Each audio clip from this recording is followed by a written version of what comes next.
झाल्यानंतर आणखी 3 उमेदवार आपली तिकीटं परत करतात. या सगळ्या गोष्टी आपल्या समोर आहेत. आणि हे असताना म्हणजे जर सेलिब्रिटी या गोष्टीवर दादा म्हणत असतील तर पुन्हा मग दादांचं हेच मत कंगना राणावत आणि अरुण गोविल यांच्या उमेदवारीवर आहे का, हेही त्यांना कदाचित पुढे जाऊन याचीही उत्तरं द्यावी लागतील. नाही, शिवसेनेच्या बाबतीमध्ये तुम्ही जर बघत असाल तर ही केवळ शिवसेनेची नाही, ही भारतीय जनता पक्षाच्या सगळ्याच मित्रपक्षांची ही परिस्थिती आहे. मी महायुतीविषयीच भाष्य करतोय की महायुतीमध्ये ज्या पद्धतीने सुरुवातीला कॉन्फिडन्स दाखवण्यात आला ही पायाखालची वाळू सरकताना आपल्याला दिसते आहे. ज्या पद्धतीनं विरोधकांना टार्गेट केलं जात आहे, म्हणजे झारखंडमध्ये हेमंत सोरेन यांना अटक केली जाते, दिल्लीमध्ये अरविंद केजरीवाल यांना अटक केली जाते, आणि एकीकडे महाराष्ट्रामध्ये जी काही स्वप्न त्यांच्या कार्यकर्त्यांचं मनोधैर्य वाढवण्यासाठी दाखवली जातात, हे असताना शिवसेनेने म्हणजे शिवसेना फोडून रिझल्ट मिळत नाही म्हणून राष्ट्रवादी फोडून झाली, त्यानेही रिझल्ट मिळत नाही म्हणून महाराष्ट्र नवनिर्माण सेनेबरोबर बैठक झाली, त्यानेही रिझल्ट मिळत नाही म्हणून रासपला सुद्धा सोबत घेतलं जातं. त्यामुळे ही सगळ्याचं द्योतक हेच आहे की महायुतीच्या पायाखालची जमीन सरकलेली आहे. सर्वसामान्य महाराष्ट्राच्या जनतेला गद्दारी आवडत नाही.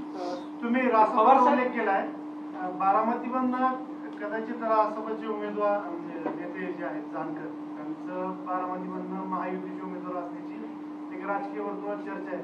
कसं पाहता, कारण अजितदादांचा एवढा बऱ्याच दिवसांपासून जवळपास 4 महिन्यापासून कॅम्पेन चालू आहे सुमित्रा वहिनींसाठी, तर ह्यावर तुम्ही कसं बघता? मला वाटतं तुमचा हा प्रश्न दादांच्या नेतृत्वावर प्रश्नचिन्ह निर्माण करणार आहे. म्हणजे शिरूरमध्ये उमेदवार आयात करावा लागला आणि बारामतीमध्येही उमेदवार आयात करावा लागला, तर जिल्ह्याचं नेतृत्व एवढी वर्ष करणाऱ्या नेतृत्वावर तुम्ही प्रश्नचिन्ह उपस्थित करताय. तो त्यांचा अंतर्गत प्रश्न आहे, त्यावर मी कसं भाषण म्हणतायत की पक्ष चोरला, पक्षाचं चिन्ह चोरलं.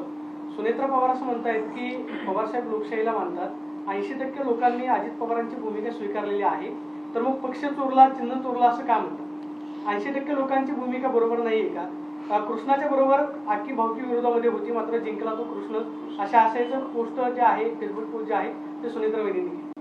मला वाटतं ही जी कृष्णाची भूमिका आहे, सर्वसामान्य जनतेच्या मनामध्ये ते स्थान जे आहे, त्या भूमिकेच्या संदर्भातलं स्थान जे आहे ते आदरणीय पवार साहेबांना स्थान आहे. मग म्हणजे 80% आणि कृष्ण, तर जी संपूर्ण चतुरंग सेना आहे ती चतुरंग सेना एकीकडे आणि कृष्ण एकीकडे, हा महाभारताचा इतिहास आहे. त्यामुळे मला वाटतं की ते भाष्य करत असताना हा आपण इतिहास तपासून पाहायला हवा.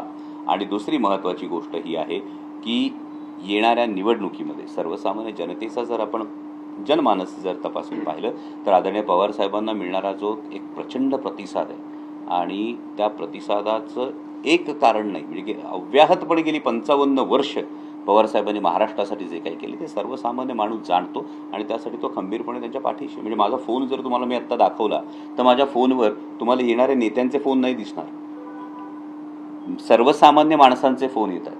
का तर सर्वसामान्य जनतेने ही निवडणूक हाती घेतलेली आहे, सर्वसामान्य जनतेने हे ठरवलेलं आहे.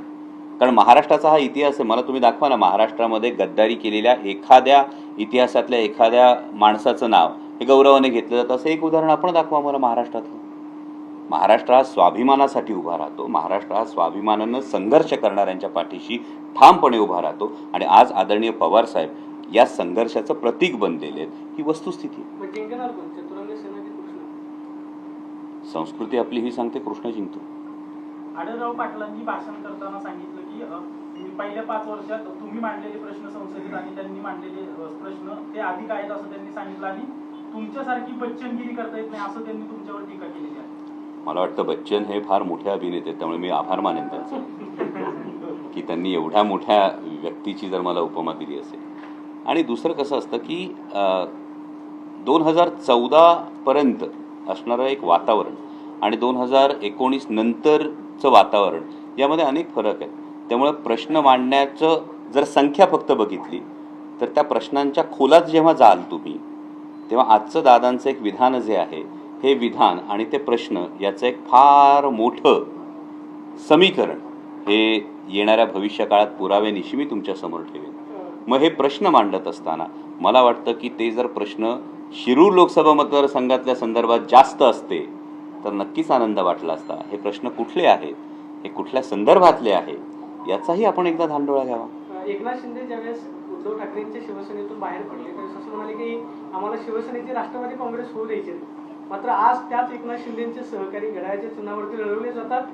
तिथं एक असं समीकरण आहे की फक्त शिवाजीराव आढळराव गेले, इतर माजी आमदार ते मात्र अजून शिवसेनेमध्ये आहेत. हे मात्र नवल आहे, म्हणजे की शिवाजीराव आढळराव राष्ट्रवादी काँग्रेसमध्ये जातात, शिवसेनेचे पदाधिकारी अजून शिवसेनेमध्येच आहेत. एकनाथ शिंदेंना नाविलाजानं हा निर्णय घ्यावा लागला. जागा सुटत नाही किंवा आपल्या सहकार्यानं घड्याळाच्या चिन्हावरती लढवावं लागते. मग आता शिवसेनेची राष्ट्रवादी झाली की राष्ट्रवादीची शिवसेना होऊ द्यायची? मला असं वाटतं हा माननीय मुख्यमंत्र्यांचा हा अंतर्गत प्रश्न आहे. मी फक्त वस्तुस्थिती हीच सांगतो, ही ताकद आदरणीय शरदचंद्रजी पवार साहेबांच्या विचाराची आहे की एका साध्या मध्यमवर्गीय शेतकरी कुटुंबातल्या पोराला घेरण्यासाठी एवढ्या मोठ्या नेत्यांना ताकद लावावी लागते, तरी उमेदवार मिळत नाही, उमेदवार आयात